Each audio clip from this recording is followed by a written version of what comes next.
DB पथकाची धडक कारवाई। अवैध सुगंधित तंबाखू वाहतुकीवर शहादा पोलिसांच्या डीबी पथकाने मोठी कारवाई करत तब्बल 17,61,000 रुपयाचा मुद्देमाल जप्त केला आहे। ही कारवाई 4 एप्रिल 2026 रोजी दुपारी सुमारे 12:30 वाजता प्रकाशा गावाजवळ हॉटेल तापी परिसरात करण्यात आली। मिळालेल्या गोपनीय माहितीनुसार युवा गोल्ड 35 या सुगंधित तंबाखूचा मोठा साठा आयसर मालवा वाहनमधून अवैधरित्या वाहतूक केला जात असल्याची माहिती पोलिसांना मिळाली होती। त्यानुसार डीबी पथकाने सापळा रचून संबंधित आयसर वाहन अडवून तपासणी केली असता तपासणी दरम्यान वाहनात मोठ्या प्रमाणात सुगंधित तंबाखू आढळून आला।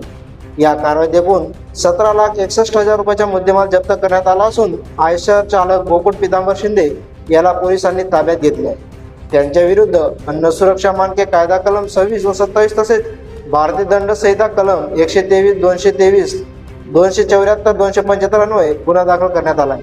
ही कारवाई शहादा पोलीस ठाण्याचे पोलीस निरीक्षक हेमंत कुमार पाटील यांच्या मार्गदर्शनाखाली सहाय्यक पोलीस निरीक्षक संदीप वाघ यांच्या नेतृत्वात पोलीस हवालदार देवीदास विस्पुदे, दीपक चौधरी, भगवान सावडे, कपिल मंदिर, विकास शेसाळ, भरत शिंपी आदींच्या पथकाने यशस्वीपणे पार पाडला।